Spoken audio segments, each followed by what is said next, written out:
If you have a Dell Latitude notebook or Precision Mobile Workstation and you are getting a blue screen error, or you're experiencing a system freeze or black screen when the system boots, try these steps. Basically, all you have to do is update the video driver. But for this process, you must be in safe mode. Click on the Start menu, go into Settings, select Update and Security, and open the Recovery option.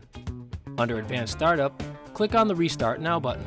After your PC restarts, the Choose an Option screen appears. Select Troubleshoot, Advanced Options, Startup Settings, and then click on Restart, and your PC will restart again. Afterwards, select Option 5 from the list, or press the F5 key to access Safe Mode with networking. Next, right-click on the Start button and go into the Device Manager. Expand Display Adapter, right-click on the Intel video driver, and uninstall it.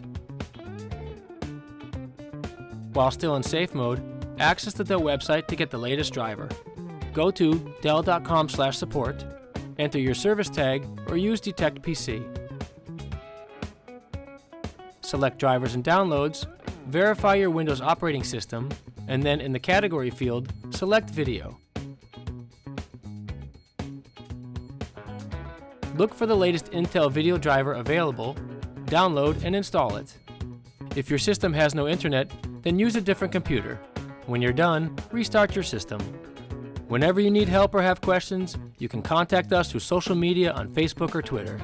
You can also chat with other Dell users on the Dell Community Forum.